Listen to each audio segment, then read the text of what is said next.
Hey everybody, thank you for continuing to watch my videos and supporting me on Patreon.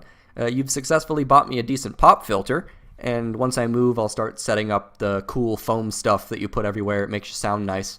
Hopefully this will assist with all of the poppage that's been happening with the audio. You sometimes only get my reactions and commentary through audio, and what kind of host would I be if I didn't make myself sound relatively delightful? So before we start, I do have a few questions. What do you think of when I say the term radical Islam? Let it simmer in your head for a second. Does it perhaps involve bombs, guns, infidels, a practice of jihad, taped beheadings, locking people in cages and burning them, mosques exploding for teaching the wrong type of Islam, cartoonists, filmmakers, and novelists being threatened with death or actually being killed?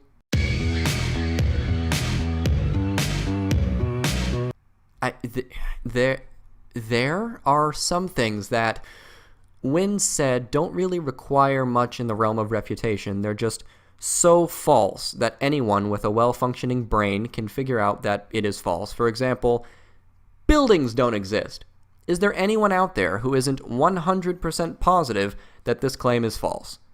Of course, there will always be pedants who say, it's possible they're all just holograms, it's possible we're all just brains in jars and buildings have ceased to exist in the time our brains are actually living in, maybe we're all just hallucinating, you can't actually know, but those people can be ignored because they aren't trying to get a grasp on reality, they're just proposing weird what-if scenarios that would prove your obvious point wrong if what they propose is correct. But that relies on the assumption that everything around us doesn't exist to begin with.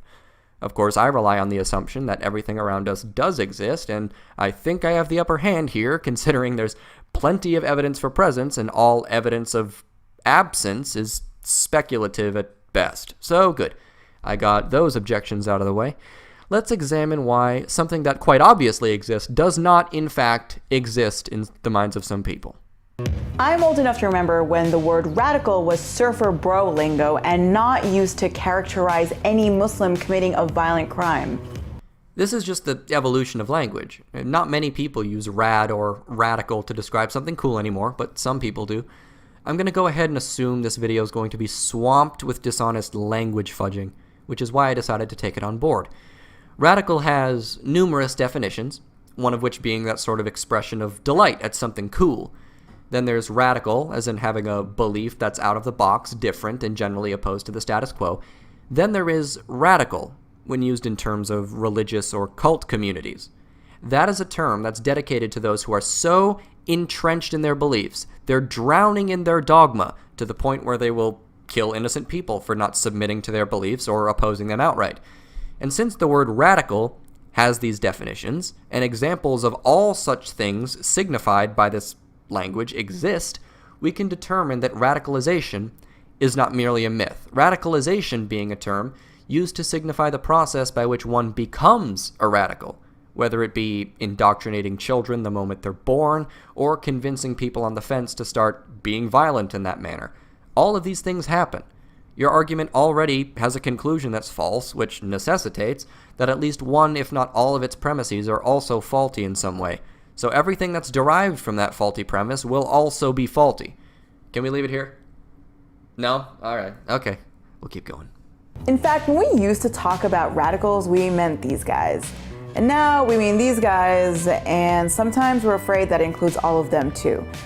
Okay. The reason the word radical is even used to describe radical Muslims is because we are aware that not every Muslim person advocates for suicide bombings and such. If we thought that every Muslim person was the same on that front, why use the term radical to begin with? Why couldn't we just stick to the word Muslim and everyone would understand we're talking about someone who enjoys the sight of planes flying into skyscrapers? Because there is a distinction that needs to be made there, and it is made through the use of that adjective. There is a massive difference between Maajid Nawaz and Anjem Choudary. The difference is the word radical. Do you think there should be a distinction made between those two gentlemen? Maajid Nawaz discusses how Islam needs to be reformed massively to be compatible with the West and actively fights against extremism, while Anjem Choudary discusses how Sharia should be implemented in the UK. Or should we just call them both Muslims because that causes less confusion. I mean, what do you want? What makes a radical today anyway? Well, here's the biggest open secret about radicalization. It doesn't exist. Hey guys, I'm gonna show pictures of radical Islamic terrorists and then say that radicalization doesn't exist. Sitting in a bunker, here behind my wall. Whoa, Sana, you can't say that. What? You can't just say that radicalization doesn't exist. Hello? What about all those people who are threatening the democratic bedrock of our country and freedom? Or those people who threaten cartoonists with death, actually kill cartoonists and filmmakers, put fatwas out on novelists for writing books they don't like, putting people in cages and burning them, cutting the heads off of people who don't submit or fight against them, throw gay people off buildings, advocate for oppressive laws in the Western world, support and carry out suicide bombings, fly planes into skyscrapers. I mean, how are you going to get out of this one, Al Jazeera? The GOP presidential candidates? Quit being racist. This is probably the most Republiphobic statement I've ever heard. You saw it. Also, comparing the GOP to Islamic radicals is most likely the most disingenuous thing anyone has ever done. Who would you rather have running your country, Donald Trump or Abu Bakr al-Baghdadi? Actually, don't answer that because I don't think that question would work on you. No, these guys. According to Wikipedia, where we get all our 101 information anyway, let's be real. What about those guys? Listen to your other voice. It showed you those guys, and you just went, "Pfft, this is what Wikipedia has to say about that, let's be real." What about those guys? You know that those guys exist. Explain that. Explain how that doesn't completely decimate whatever premise you're trying to operate under in this video. Radicalization is the process by which an individual comes to have extreme political, social, or religious beliefs that are anti-status quo. But when we talk about radicalization, we don't mean these guys. We mean Muslims. Does it matter? I mean, your proposition, I thought, was that radicalization doesn't exist. Does that standard apply differently with white people? Is it possible for white people to be radicalized into whatever belief system they happen to have, to include Islam? White men is not a belief system. It is not an ideology. It is not something you choose. The biggest apples versus oranges comparison of the 21st century so far has been the comparison between races and religions. Religions and races are different things. No one asked, where was he radicalized when a white dude goes on a shooting spree in a school or theater? I'm sure if a white guy did those things while shouting Allahu Akbar, people would ask where was he radicalized just as quickly as they would with someone that had a slightly darker complexion. Enough of this. White men have been responsible for 64% of mass shootings in this country since 1982. Why are you sticking to mass shootings? I notice you didn't bring up bombings or, using airplanes as demolition tools. Were some of those white men in the 64% Muslims? Why are you sticking to 1982? This all just sounds like the manipulation of data in order to suit whatever point you want to push. This is why I hate statistics that are just chucked at me like this. White men committed 64% of mass shootings in the United States since 1982. Let's completely forget the other ways people are killed while comparing race to religion. Let's stick to this specific time frame, forget that white people are the majority in this country, and that's why white people are just as bad as radical Muslims. Or that's why radical Muslims aren't that bad, really. Or that's why white people are worse. I honestly don't understand how your mind operates or why you think that's convincing people of your original point. Also, that is it something in their culture question was cute. Those awful things that radical Muslims do are orders from your culture's favorite book. And they get the privilege of being lone wolf shooters. Well, did he operate alone? Or mentally ill shooters.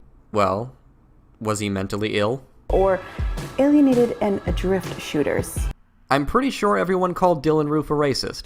Like, Bill O'Reilly called him a racist on The O'Reilly Factor, since I know that's the one show that every progressive likes to cite for claims of racism. Also, you discussed privilege. Radical Muslims get the privilege of being feared so much that people refuse to acknowledge their misdeeds directly. Why do you think we hear about how peaceful Islam is directly after a religiously motivated massacre, when it is any other extremist religious loonbag? we talk about how and why that person connected their religion to this act. Whenever it is Islam, we talk about all extremism, how white people don't get enough shit, and how peaceful Islam actually is. Don't lecture me on privilege. Islam has an insane amount of privilege as a religion right now. There's not much talk about how even the U.S. government has said that the real domestic threat to national security are right-wing anti-government groups. And the president isn't telling white people that there hasn't been enough pushback against extremism in their communities. First off, that is a misquote. Nowhere did John Carlin of the Department of Justice say the real domestic threat to national security are right-wing anti-government groups. There is nothing in that domestic terrorism speech that claims anything is the real threat in the context that you claim it is. In fact, the very definition of domestic terrorism that is used in that speech is, quote, Americans attacking Americans based on U.S.-based extremist ideologies, unquote. So that completely eschews radical Islam from the mix, doesn't it? If an American was inspired to do something horrible because of ISIS or Al-Qaeda, that wouldn't count because the ideology is not U.S.-based. The San Bernardino shooting would not even count under that definition. And nowhere did this John Carlin say right-wing. You told me to look it up, I did, and it turns out you're lying to people. No, I don't agree with everything in that speech, but I'm not here to argue against the speech. I'm here to argue against you right now. And you did not represent that speech accurately. Second, you just said white people in conjunction with right-wing anti-government groups and then told them to, essentially, police their communities. You're making the same mistake that you claim people make with Islam. There are many, many people who are right-wing and anti-government who would never dream of killing innocent people. Maybe, just maybe, there could be an adjective we could use to describe that subset of people who would burst into a government office and start shooting innocent people for no good reason. I don't know what it could possibly be, because clearly a distinction needs to be made to avoid trapping innocent people in with criminals. Help me out here! Radical doesn't exist. Oh well, I guess those people don't exist, and the Department of Justice is just spewing a bunch of misspeak. Wow, the comment section is hella gonna call you racist for that. I wonder why. In the beginning you say you worry about peaceful Muslims being lumped in with the radicals, and now you're making a crappy joke about how people are going to tell you to stop lumping in white people, not even a belief system, in with the radicals. Even though it's possible for white people to be left-wing and pro-government if we're going down that road, and it is possible for not white people to be right-wing and anti-government. It is not possible for a Muslim to not be a Muslim. Because they are a Muslim. You're treading on the fence of completely disregarding basic logical necessities for thinking about anything. A thing is a thing that it is. X equals X in regards to the Muslim point. You make the claim that X equals X when speaking about white people too, as if X has two separate values, those values being white people and right-wing anti-government. These things do not necessarily logically overlap. I don't know how many times I have to say that Islam is a belief system. This is how confusing this entire issue is. It's like saying, I'm a follower of the rules of this book. The book says, love your neighbor, give to charity, worship this book, and ruthlessly slaughter anyone who disagrees with that worship. What will the next question be? The next question will be, well, do you ruthlessly slaughter anyone who disagrees? Then you say, of course not, of course not. That's only a very small minority of us. Okay, then why don't you just take that out of the book? Well, I can't because this book is the Word of God. If it's the Word of God, why aren't you following it? Well, because I interpret it differently. Please explain how to interpret ruthlessly slaughter anyone who disagrees with your worship differently. Islamophobia! Stop saying all Muslims are terrorists! The reason Islam is currently not reforming is because most Muslims seem unwilling to admit that their book contains awful things. They ignore the actual effect the belief system is having on people and try to spin it as intolerance towards Muslims as a whole when you criticize the actual words of the text. You're hit with, other people kill too. What about that group you belong to? Not every Muslim is a radical Muslim. Listen to the scholars. Nobody was arguing against that. They are arguing against this particular large murderous cult at the moment. And to claim they don't exist, or that they're not motivated very plainly and directly from the text of your favorite books is dishonest and a big, fat part of the problem. The moment peaceful Muslims recognize that sometimes their book actually commands evil, as opposed to just incorrect interpretation, Islam will reform. But unfortunately, as we've been told, the problem doesn't exist. It's not even real. Do you know how mental you have to be to actually believe that? You're staring at a mountain of dead bodies that were mandated by your religion and telling us that the smell is just the septic tank underneath them. Al Jazeera, you disgust me on levels that expand beyond the edge of the observable universe. The frequent, purposeful ignorance of bad actions mandated by the religion you very clearly have a bias in favor of is palpable, and it tastes of genocide apologia. By claiming that the gas chambers aren't fucking there while the smoke emanating from what you call a boot factory reeks of charred human flesh. Knock it off. You may not be the person killing, but you certainly do a good job of running interference. If you actually want these horrible people stopped, get out of the way while I counter their ideas and stop claiming the ideas don't exist. You know that they do.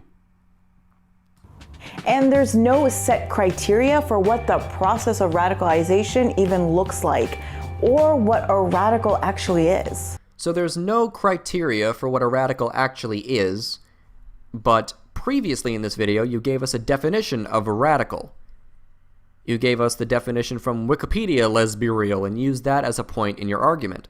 I also gave you a more descriptive definition previously in this video, and in response to the process thing, the very fact that people become radicals necessitates that there is a process by which they get there. People become radicals in multiple different ways. Sometimes they're indoctrinated into it as children. Sometimes they go insane. Sometimes they're simply manipulated, lied to, convinced. There's no one process, but we know that these processes exist by the very nature of radical Muslims existing. It's like saying before we actually knew what caused the tides don't actually exist, because we have no idea what causes them. That is goddamn ridiculous. With the Boston bombers, we obsessed over Tamerlan Tsarnev's YouTube history. With the Paris attackers, we obsessed over gay bars, alcohol, implied promiscuity. Okay, maybe someone could keep me up to date on this, but when did we ever obsess over those things with the Paris attacks? Did I miss something? Am I completely out of the loop here? And with San Bernardino's Sayyid Rizwan Farouk and Tashfeen Malik, we obsessed over Malik becoming more and more religious. You know what that sounds like? I'll tell you what it sounds like. It sounds like someone being...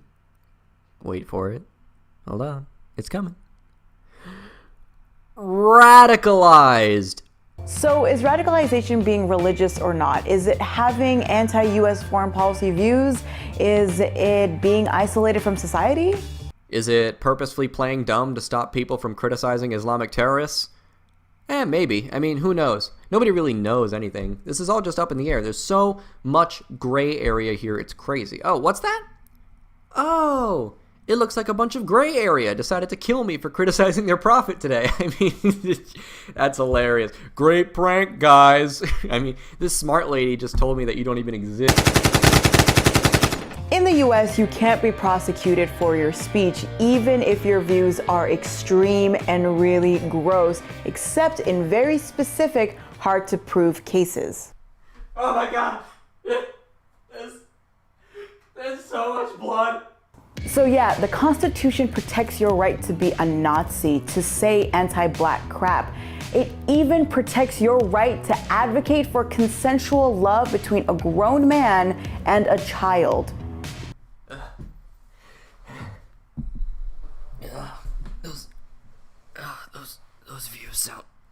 Those views sound really radical. Because views aren't actions. Actions can be criminal, but views, nope. And continuing to talk about radicalization without any set criteria. There isn't just one set criteria. You already gave us a definition. It hurts. What? How do you think like this? And targeting only Muslims when we talk about radicalization. You just said that John Carlin of the DOJ said that right-wing anti-government groups are the real threat. The threat narrative you're trying to spin is contradicted by another threat narrative you're trying to spin. Your lies disprove your other lies. This is what happens with liars. makes anything and everything that Muslims do suspect. No, it doesn't. Just maybe don't go trying to convince people to fight for Al-Qaeda. So you get programs like CVE. Quote from the CVE whitehouse.gov fact sheet website. Violent extremist threats can come from a range of groups and individuals, including domestic terrorists and homegrown violent extremists in the United States, as well as terrorist groups like Al-Qaeda and ISIL. It doesn't restrict it to Muslims. Just like you asked. You get surveillance in mosques, homes, businesses. You get 15,000 informants nationwide, and you get a community that has some serious trust issues. Look, I have principles too, and I wouldn't condone suspicionless spying, but don't act like this is just falling out of thin air. Remember your original starting place? That radicalization doesn't exist? It's like you've completely forgotten where you were going with this stream of consciousness, and you probably wrote a script. How does this in any way prove that point? And then we get shocked that we have presidential candidates openly calling for patrols in Muslim neighborhoods. We also get people calling for the deaths of innocent satirists. Oh wait, sorry, those people don't exist. It's the Republicans who exist and are the bad ones. For banning Muslims from the country and issuing special IDs to Muslims. If I recall correctly, you're speaking about Donald Trump. He didn't outright call for it. The only information I can find on this matter is that he said he'd remain open to the option, but Trump doesn't know what he's talking about at least 80% of the time and doesn't understand that the president has restrictions on his power. We have a constitution for that type of stuff. Why do you say that like it's a bad thing? Shut up. I'm getting really woozy. So maybe it's time to rethink the poorly defined language that we use and how that poorly defined language creates programs, policies, and dangerous misunderstandings that have an effect on the lives of millions in this country.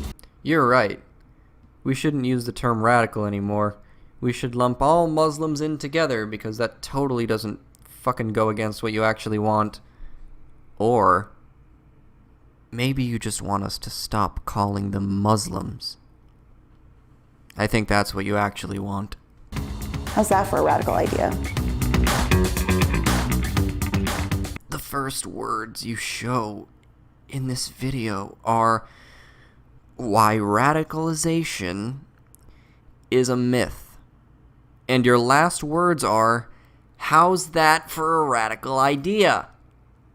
Trying to convince people of a radical idea is called radicalization. Checkmate. I lost a lot of blood, so I'm gonna go into the light now. Have a wonderful day.